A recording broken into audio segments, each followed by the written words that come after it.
Goedemiddag iedereen.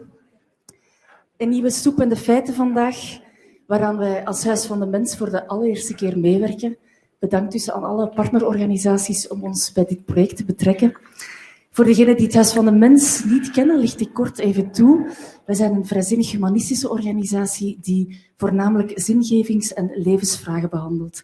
Via projectwerking, bij het begeleiden van overgangsmomenten en tijdens het beluisteren van mensen wiens levensverhalen bij ons centraal staan.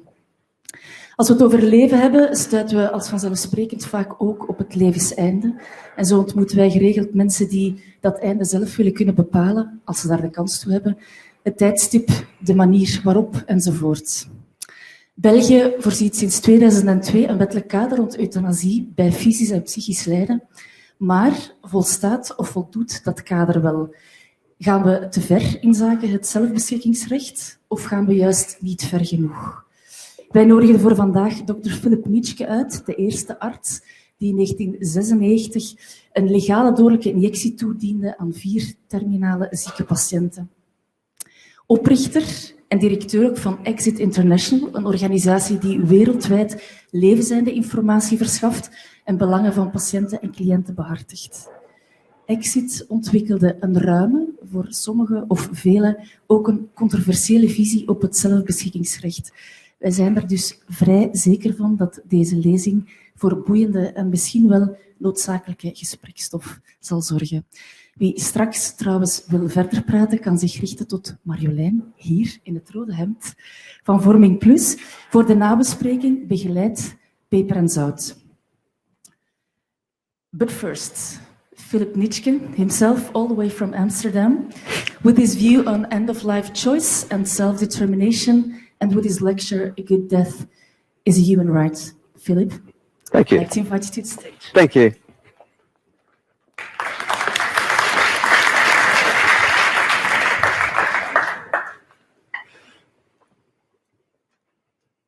Thank you very much for that introduction. I didn't understand a lot of it.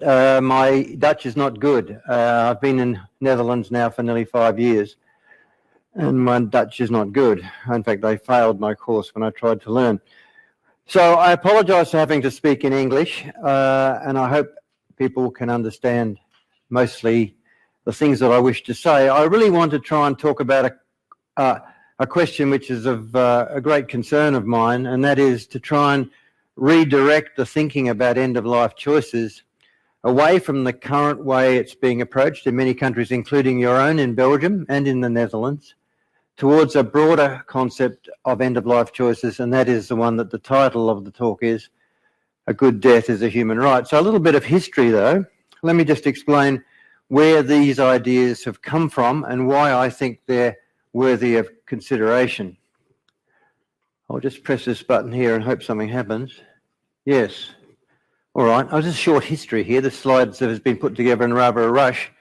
I've been in Finland for the last few days, looking for the last couple of weeks, in fact, looking at this idea of how we might extend the option into countries which have different legislative frameworks than the one you have here in Belgium. But I want to just first of all say that in this kind of short history I've outlined here, as we started to deal with this issue, there were 2 strategies that developed very quickly.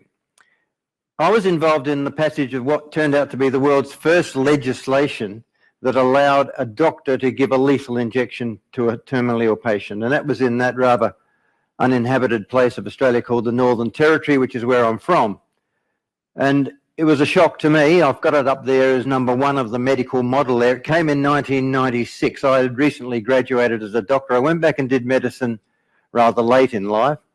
I was just starting my practicing up there when I heard about an initiative by the political leader of that small legislature that they were to introduce a law which would allow the provision of a lethal injection. I thought, what a good idea, rolled over and went back to sleep. I was just taken aback with over the next few days to a week to 2 weeks, for months, in fact, almost ever since, the degree of opposition to that initiative. It came initially from the church, who said they're not going to do anything like this. It's never happened anywhere in the world and you're not having it here. And also from my new profession. The medical profession said there's not a doctor in the Northern Territory of Australia who will participate in such a law. This is opposed This is against everything the medical profession stands for. And the very powerful medical lobby, the Australian Medical Association, worked tirelessly to make sure that, first of all, that the law never passed, and then when it did pass, as it did, by one vote in a very small parliament, became the world's first law. It came into effect on the 1st of July 1996. It lasted only 8 months before the church and the medical profession got their way, put power, influence into the federal government of Australia, and the national government of Australia overturned that law. But it was in those 8 months of operation that I found myself exposed to this form of legislation and what it means and how it works. It was a very conservative law. What it meant, though, was that if you were able to satisfy very strict conditions, medical conditions, that is, if you were sick enough to qualify, and in the case of that first law, you had to be terminally ill, you had to be a person who was going to be or expected to be dead within 6 months. If you satisfied a number of requirements and conditions and so-called safeguards, and they were numerous, and I was able to find another 3 doctors who would testify and agree that you satisfied those conditions. One of those had to be a psychiatrist to say you were a person who knew what you were doing. Another doctor to say, yes, you were terminally ill. Another doctor to say that you had all your palliative care options explained. If you satisfied all of those conditions, I could go around and administer a lethal injection. Now, I was totally taken aback by the opposition of the medical profession, my new profession. The people of the Northern Territory, much like the people of just about anywhere in the world, thought it was a good idea.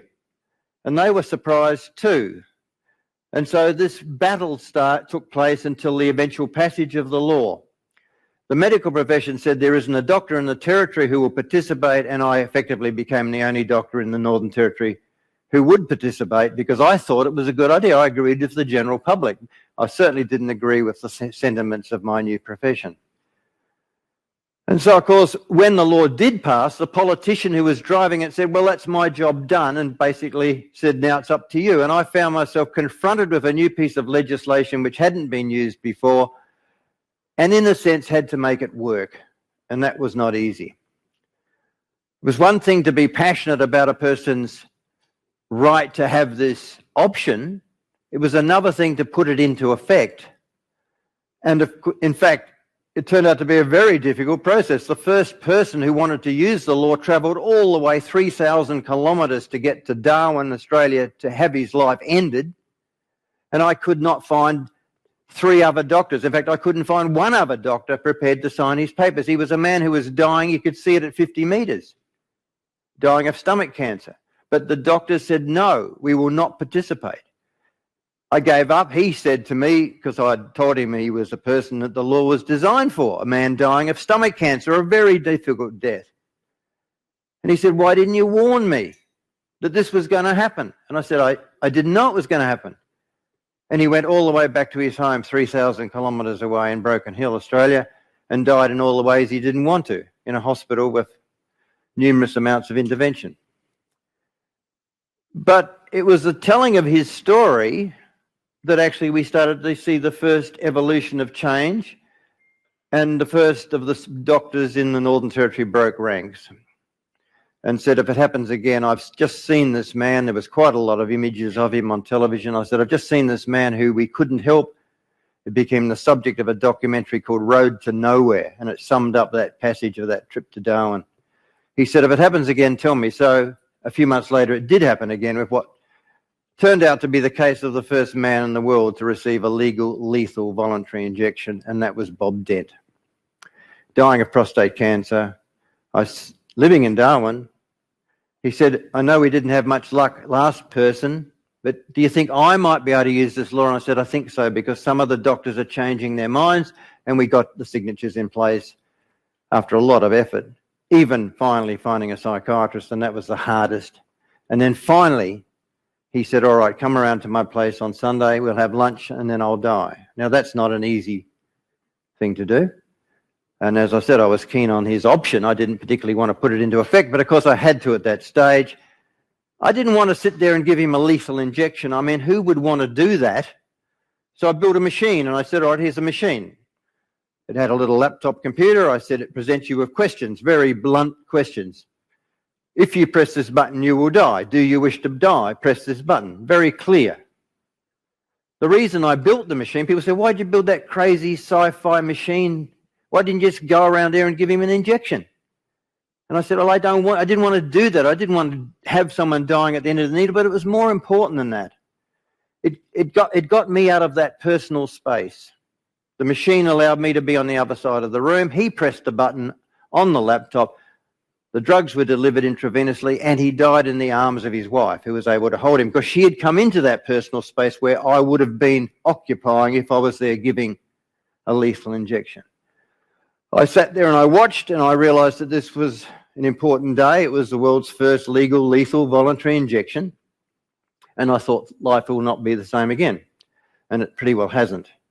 That law lasted only 8 months, and then it was overturned by the federal government. Australia went back into the dark ages and has stayed there ever since. But that medical model where you set out to try and define the conditions under which a sick person can get help to die persisted, and of course we've seen changes. The next year, 1997, the state of Oregon in America brought in somewhat similar legislation. It's there on that slide. The state of Washington followed. That's not on that slide. Oh, it's down lower.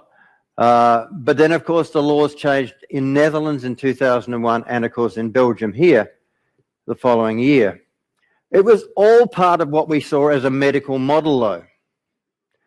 And thinking about that and becoming involved in it and watching how it worked, I could see that there were real difficulties with it. Now, of course, there's many places with medical model laws. The list goes on down there. And even in my home country of Australia, finally, after 25 years, another piece of law has come back in another state, the state of Victoria. They're proudly saying we've got the most conservative law in the world. There are so many safeguards here that no one will inadvertently or accidentally get access to this law. They've also drafted what seems to be about the world's most unworkable law. I call these laws, including the ones I guess that you've got here in Belgium, beg and grovel laws. Because that medical model means that you've got to satisfy conditions, you've got to have your particular case assessed and tested, usually by an expert or experts, usually the medical profession. You go off and you take your case to the medical profession and they decide if you're sick enough to qualify to die. Now, many people will argue, and I guess I'm one of them, that you don't have to qualify to die. You're going to die. You don't have to qualify. You don't need an expert. You'll do it anyway. So this idea of having to ask permission to get access to a peaceful strategy doesn't fit very well. What happened here? Oh. Good. All right, so that's working again. That's good. As I said, I call it, so it doesn't sit comfortably in this idea of the medical model, and that's just summarising in this slide. It's a privilege granted to patients of doctors who are sick enough to qualify to get help to die. The result, I call it beg and grovel. You force the person who wants to die, to ask permission, to beg. If they can beg enough to convince the people that are making the decision that they're sick enough to qualify, they will get that help. Now, there's another model, and this is the model I want to try and pursue today, and that is what I would describe as the human rights model, because I think you can see, well, I certainly saw over the years I've been involved, that there are problems with making people ask permission to die. And you're seeing some of those problems play out here in Belgium now, and certainly they're playing out in the Netherlands. But there is another model. I call it the human rights model. That's one where we say that all rational adults have the right to a peaceful elective death at the time of their choosing. In other words, it's a right to have access to the best means for a peaceful death. The right of a rational adult to a peaceful death at the time of one's choosing, it's fundamental. It's not dependent on the degree of sickness or the permission or authority of the medical profession. Some would say, what's it got to do with the medical profession? Death is a natural process. And we shouldn't be delegating the authority to some subgroup, I would argue. So that's the differing model. And of course, there are some examples of it. In fact, I started to realize early in the piece that there were some examples of it. Perhaps the most interesting, and the one that's been in operation for so long, is the legislative environment in Switzerland, where they have taken a different approach of decriminalising, effectively making a non-crime to assist a person to end their life, provided that assistance is not given with malice.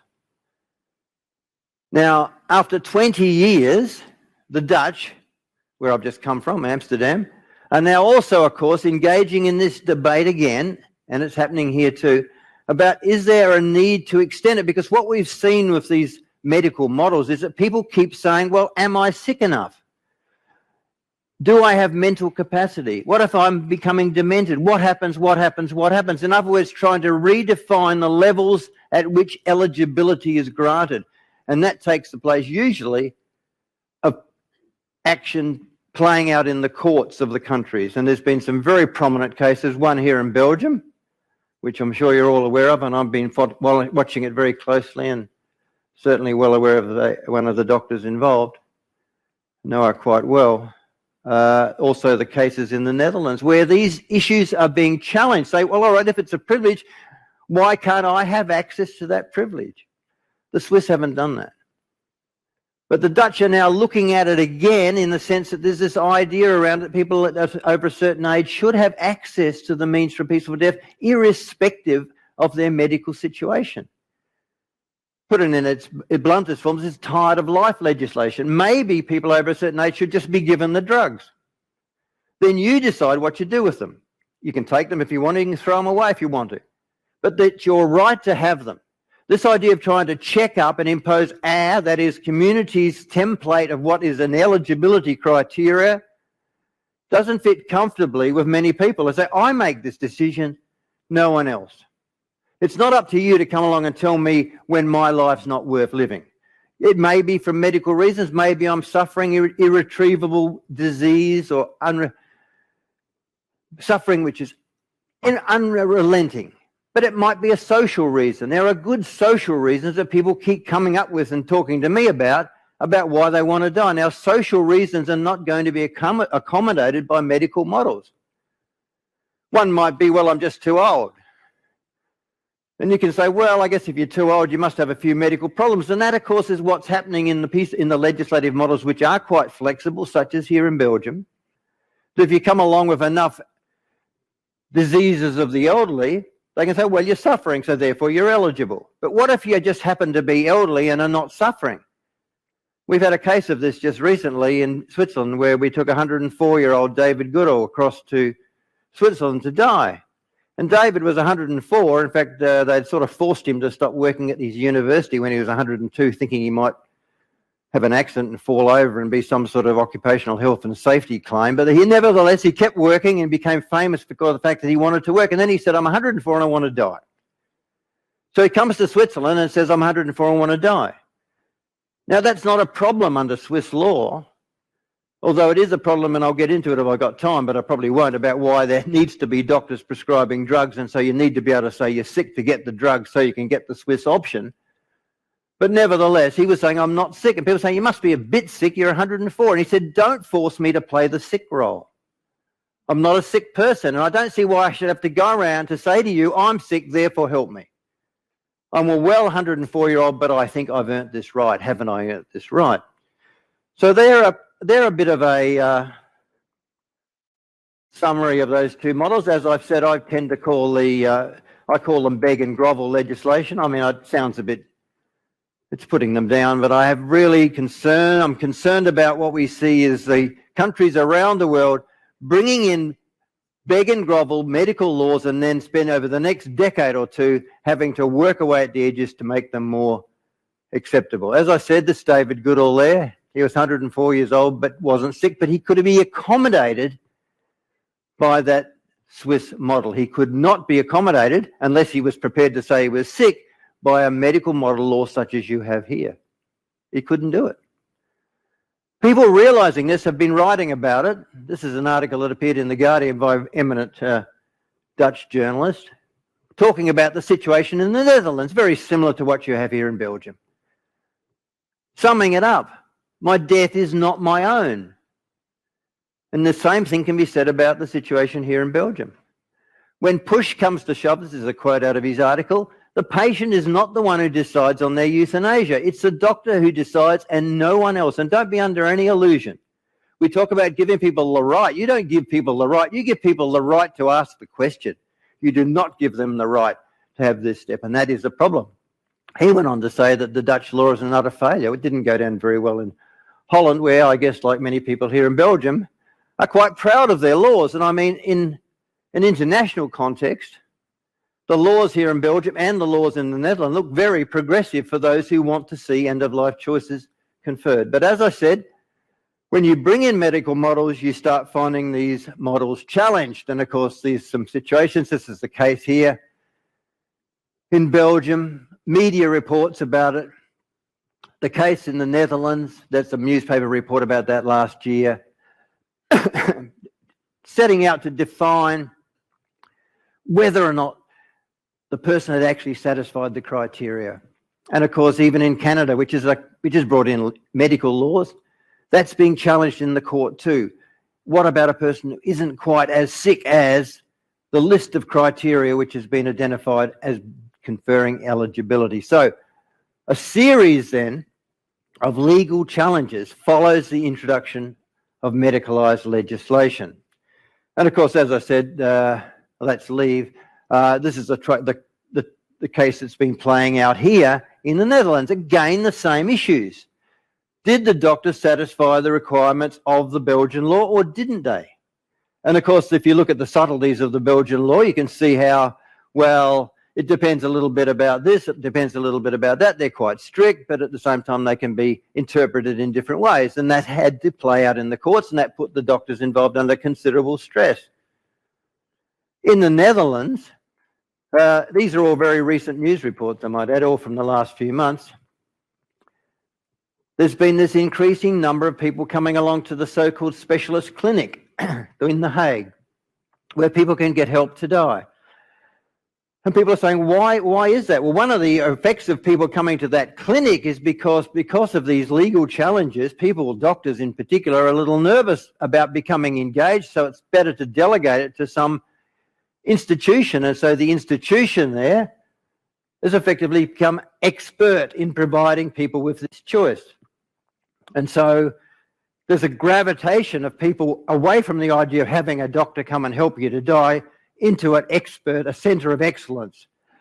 And the other thing about that, of course, which I think is a little bit worrying, is the fact is that you start to have people think, well, that's the only place under these medicalised laws where I can get this expertise and the help that I want. I don't want to let some amateur mess around, so I'll go off and see this clinic. Hence the big rise in the number of people. There's another peripheral side of that too. People are refusing, increasingly, not refusing, but certainly insisting that they would rather not have drugs that they can take by mouth. They would rather have an expert come along and give them an injection. And I think from a series of physiological reasons that may not be desirable, but nevertheless that's what is happening. So just finishing off now about this human rights model with a few examples. Look, I didn't just dream it up. It's based on the work of a number of people. Thomas Satz, who I'm very impressed with, a psychiatrist, American psychiatrist, who, if he's one of his essays here, suicide is a fundamental human right, one that society has no moral right to interfere with. And I think that's pretty axiomatic. It's not up to us to decide. Suicide is a fundamental right, and we should not be trying to frustrate people who wish to suicide.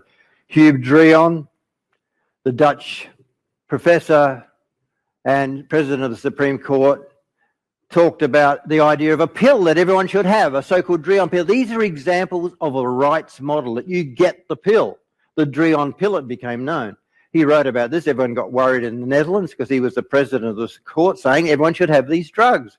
What sort of a society would we have? I was so impressed when I read this. I came over to The Hague, my first visit to the Netherlands, to visit him. He's now deceased, but he talked about his ideas and I was impressed. And I said, to my mind, that's what's wrong. That's what we need. We need a rights model, and we need to have those countries that are looking at which way they should go to start looking at that sort of approach rather than slavishly following down these templates of other countries, such as your own, which have tried to set up and then modified to make workable a medical approach. As I said, it happens in Switzerland. I've got a brochure here for those of you who want to know about the Pegasus service, which we are very involved in, to try and demedicalise the process and to take advantage of that flexibility that Swiss law provides. Now, this Dutch push for the peaceful pill, as we call it, although it's also known as the Drion pill, has led to a lot of recent media. This has all come out of the Dutch media in the last couple of weeks. About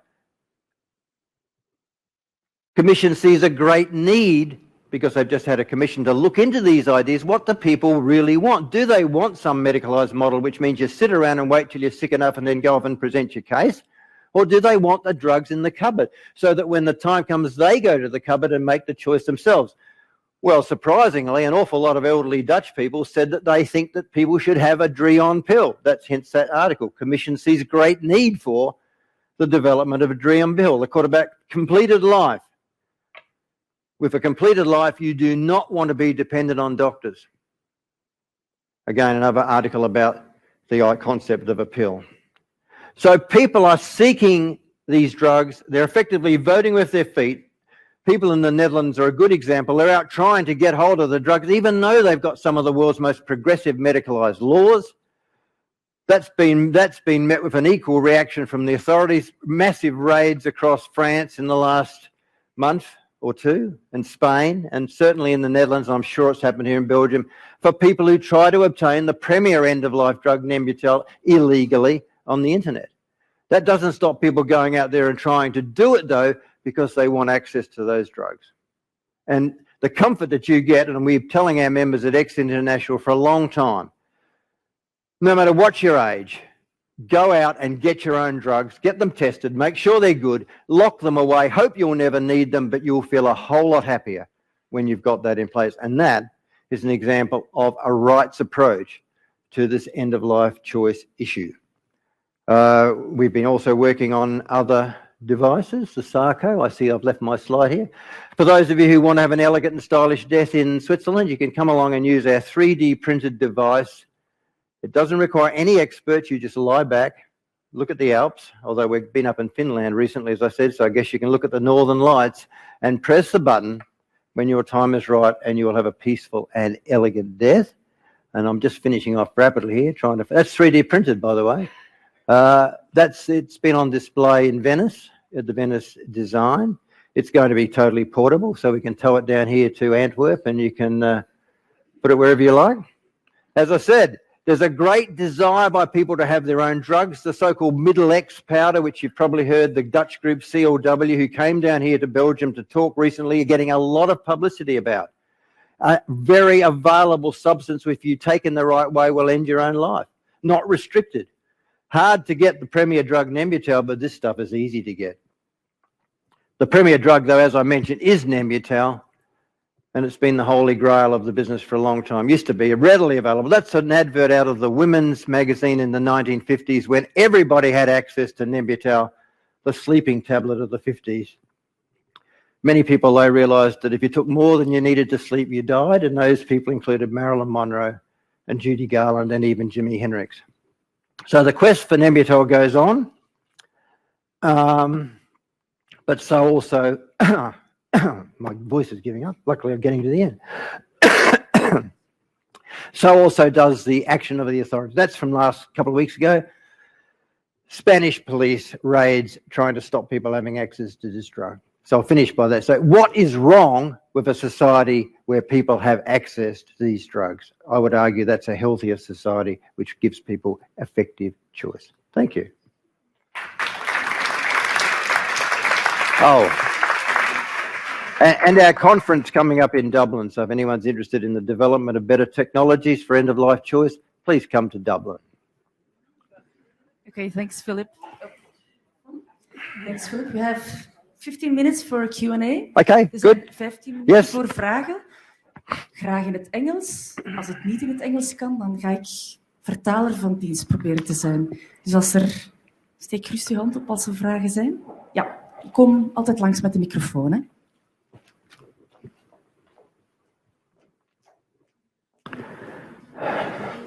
Thank you for the very interesting lecture. I wanted to know what is your opinion about youngsters, adolescents, and their right to a death? Yes. Look, I think in the purest sense, if you take the ideology as was expounded by Thomas Zass, that it is a fundamental human right, well, you say it's a right of people. There are only two criteria: that you be a person of sound mind, in other words, you need to have what's known as mental capacity, and that you not be a child.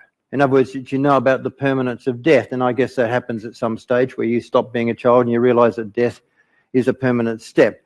And I think that my own personal belief is that every person who is an adult and is of sound mind should have access to those drugs. Now, when I first expounded that view, I was talking to an American journalist of a conservative paper in the US, and it suddenly got reported all over the place as that I'm advocating troubled teens should get a suicide pill. That didn't go down terribly well, as you can imagine.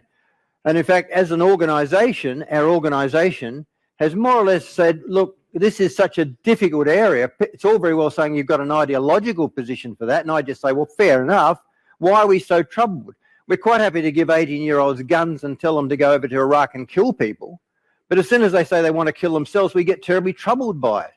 Now, there's something doesn't fit too comfortably with me there, but our organisation has elected for this other additional criteria that you've got to have life experience. So we tend to restrict access to the information about how you can do it yourself, and that's all published in, this is the Dutch version of the do-it-yourself book. There's brochures there on the table when you leave if you want them. But that gives you the information about how you can go ahead and do it yourself. We're restricting that to people who are over 50, saying, well, they've got to have life experience. I don't feel comfortable because people keep contacting me saying they're 49, and why are they excluded? And I have no good reason. So it is a difficult area. The question about mental capacity, though, is critical.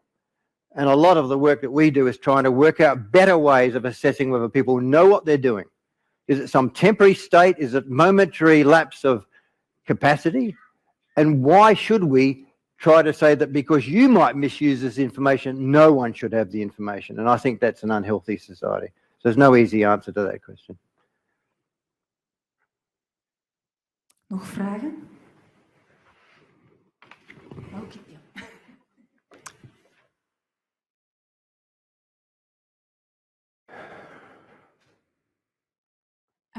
If you're not using the medical model and people can take their own lives, how can you make sure that there won't be side effects? Because a doctor can make sure that whatever you take is not going to work badly with other medication that you might take or a medical condition. But if it's something that you can do on your own, you have it lying in your cupboard, how are you going to make sure that at the point that you're taking it, you're not going to make the situation worse? Yes.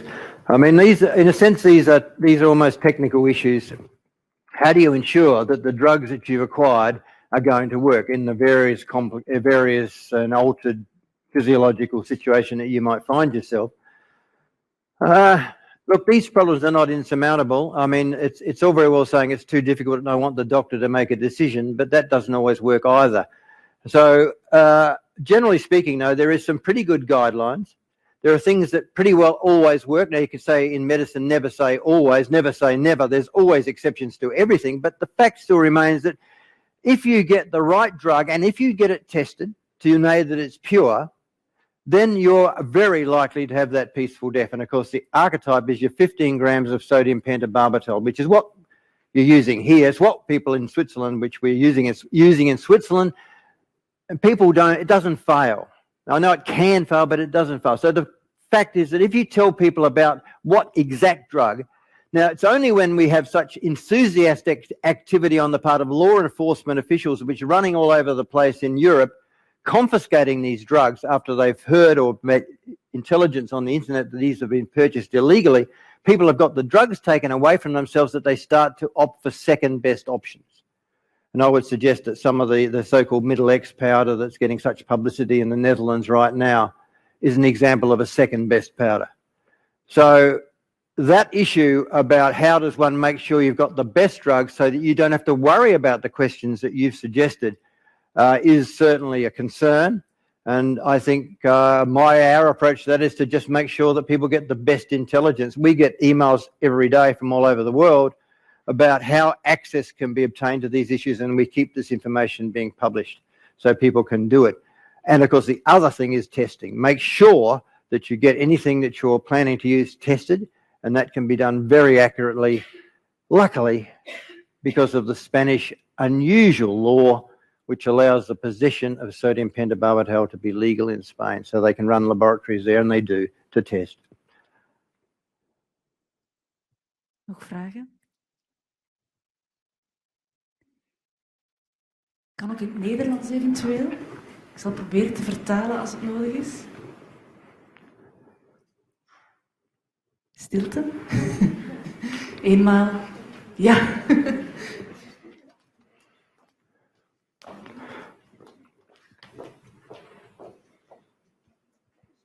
You talked about back and grovel, but I don't know the meaning of grovel. Ah, that may be why there's no questions.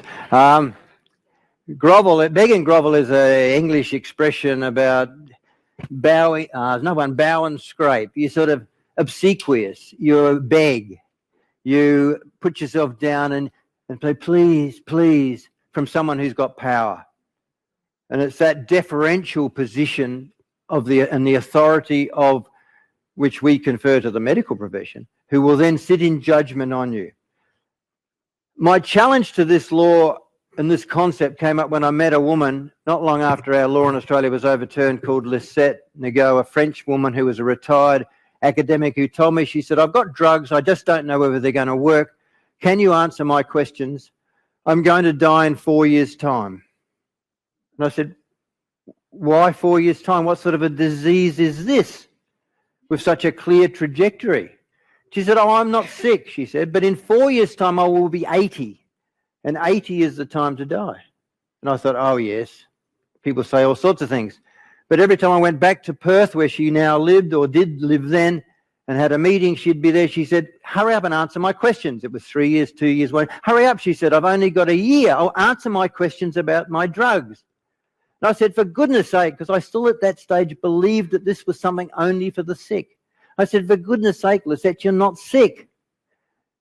Write a book. Go on a world cruise. And she looked at me and said, mind your own business. She said, it's got nothing to do with you, doctor. She said, I make these decisions. All I want from you is technical information. If it's going to come with a sermon, forget it, she said. You run around Australia, and I was in those days, talking to people, and if they satisfy your criteria, you impose your little template. If it satisfies you, you dole out the help. What gives you the right? You're the worst example of insufferable medical paternalism. And I was sort of crippled at that point and gave up and gave her the information, and she died when she was 80. And as soon as that news got out, everyone said, oh my God, there's a slippery slope. 1 minute he's talking about helping people that are terminally ill, and now this woman wasn't even sick. But of course, what she was saying is that it's not up to others to set up these criteria, not up to others to establish medical legislation.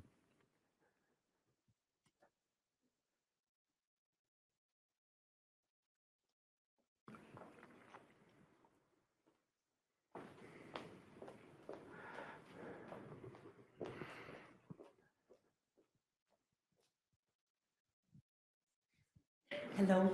Why do you think that we are still so paternalistic about that? Why? I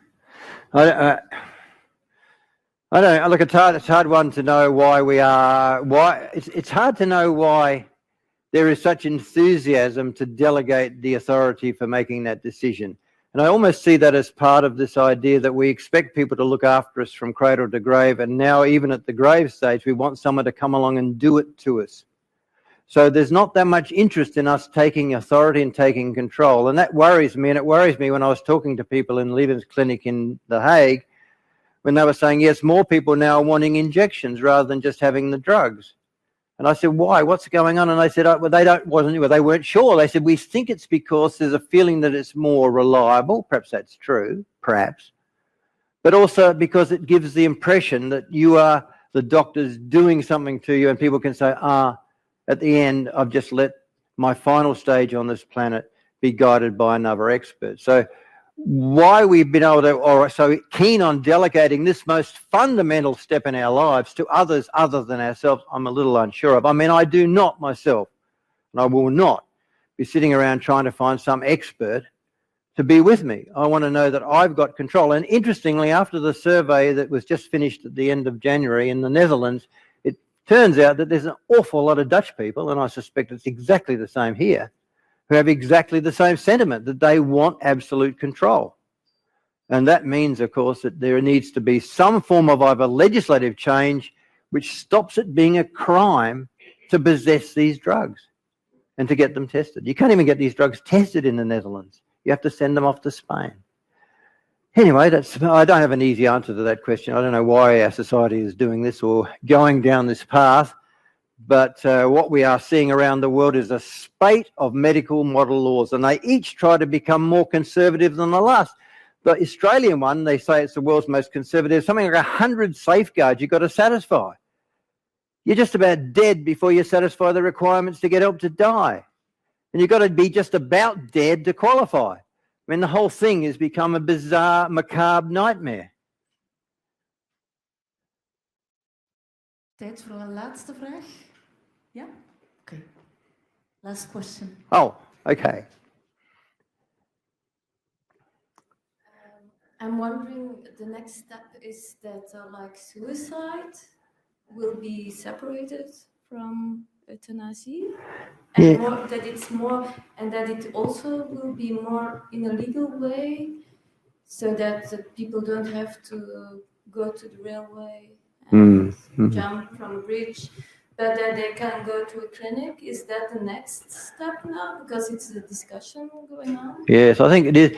I think the idea seems to be at what age are we talking about? But if we're talking about people over the age of 75, well, as it is, the elderly commit suicide, for want of a better term, at a high rate. And of course, many of them are doing that in recognition of these particular concerns. Often they are sick, sometimes they're not, maybe they're tired of life, but the elderly are often suiciding. And so making suicide more available, more accessible, I think is how we're going to see this trend play out. What you call it, people say, oh, don't use the word suicide. There's a terrible reaction to the word. But nevertheless, the idea is the person takes control themselves. Now, you can call it what you like, but someone is not coming along and doing it to you. The only thing you want someone to do is to let you have the drugs so that you can make the decision yourself. The other question that I've skipped over a lot, and I'll just bring it up again because it is important, is this vexed question of have you got mental capacity? Because people say, what if I'm depressed? I might just do it and then I'm dead and I can't, and I get better. Well, if it would have got better if I didn't do it. The question about mental capacity is critical. And so far, it's been difficult to try and work out ways to try and get other than psychiatrists who have grabbed the control of that issue about testing whether a person has mental capacity and said, we're the only ones in the world who can do this. So you're still going to have to see a psychiatrist. And this is the case in Switzerland now. You come along, we've still got to get you to see a Swiss psychiatrist to make sure that you're of sound mind.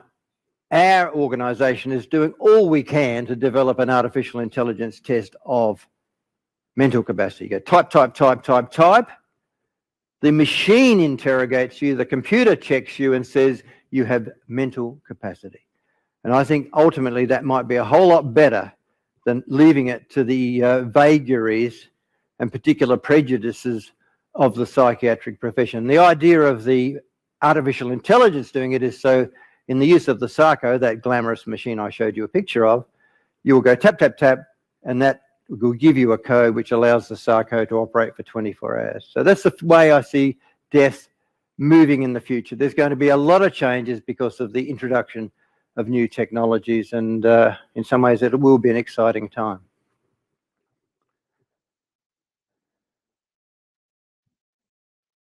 Okay, we sluiten hier af. We're going to round up, Philip. Okay. Q&A. Thanks for coming all the way from Amsterdam Oh, to thank Leuven you. for this tiny, short lecture. Oh, thank you. It was a pleasure having you here and I wish you a safe trip home. Thank you. Voor de mensen hier aanwezig, wie nog wil nabespreken met Marjolein van Vorming Plus, die kunnen zich aanmelden bij haar. En